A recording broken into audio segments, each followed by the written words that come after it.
But Annabelle, what would you say are some of the biggest hits and misses of devolution from where you sit? From where I sit, have there been positives? Yes. In terms of economic empowerment of the people, you look at a county like Makueni, they have value addition, at least in the agricultural food chain.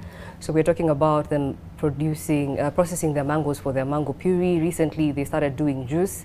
Basically eliminating that broker element so that the farmer in Makueni is able to reap a bit more money from the agricultural endeavors.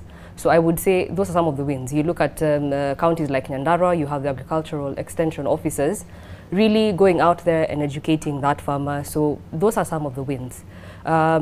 Misses, like we've said, there's a perception and the feeling that we have devolved corruption. There's the question of bills, pending bills. People go through the various tendering processes. You supply your goods or services to the counties, and then we have issues of delayed payment. There's also the teething problems that we've experienced in terms of the distribution of the functions between national government and county government. Right. So we've had the IGTRC, the Intergovernmental Technical Committee, tasked with bridging the gap between these two levels of government and trying to get them to see eye to eye.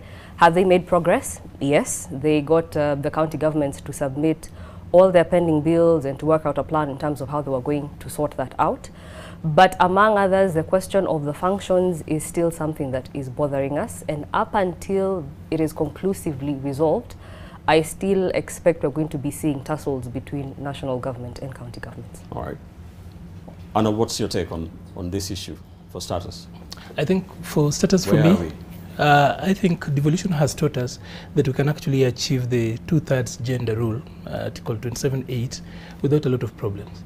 Because 177 as applied in county assemblies has actually worked fairly well, and we never even see that particular burden. So why the National Assembly specifically has actually made it so difficult for us to achieve Article 27(8) is something that really needs to be checked.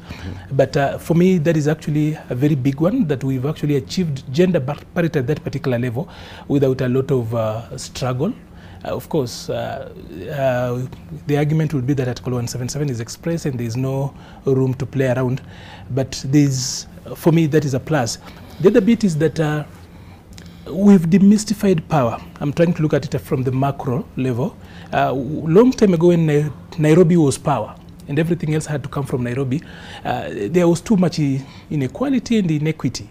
So down there, as much as we will look at the negatives and speak about devolved corruption and such, we actually we've demystified power. You can actually see the executive that is not coming with a strong arm through the chief. Now you see it through the governor, you elect them, you take part and parcel around that. And then people have just realized that the lower power comes. That's why you realize, I've heard Kipchumba speak about the inequity, the intellectual inequality between governors and county assemblies. It shouldn't be something that is going to tarry with us much longer, because now the MCA is the most important person. You need to see the kind of focus people in the villages are actually putting on the person they choose as an MCA. So things are changing up, and there are other seats that just don't have competition, like the senator, for example.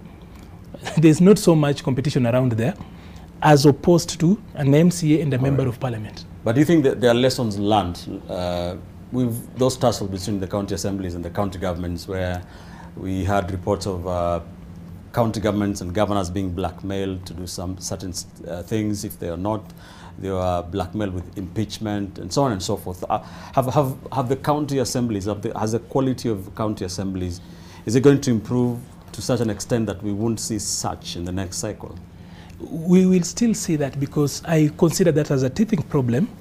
But then what is the difference between, actually, county assemblies are better legislatures than our National Assembly.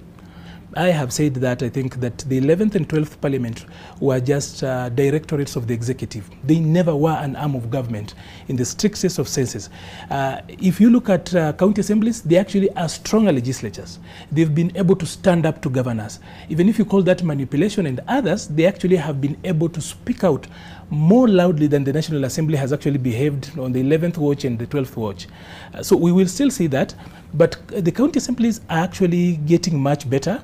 Like in 2017, by 2017, Nairobi County Assembly had about 400 laws that were still within what you would call bylaws. They were supposed to be turned into mainstream laws, right. Because now county assemblies are no longer doing bylaws. They're doing laws so long as they don't violate Schedule 4. Right. So they're getting better, but there's something that I need to speak about, that we have got an attitude about MCAs. There was an attitude that was planted in the first time. We called them MRATs and everything else. So there's this looking down upon MCAs. Even when we have got guys with PhDs sitting in county assemblies, people still want to project and look at MCAs as lesser leaders. Those guys are brilliant. Okay. They are legislatures, they are members of parliament, by the way, just like the guys at the National Assembly. We need to start treating them as such, and also allow them to do their work without necessarily thinking of them as lesser beings. They're not.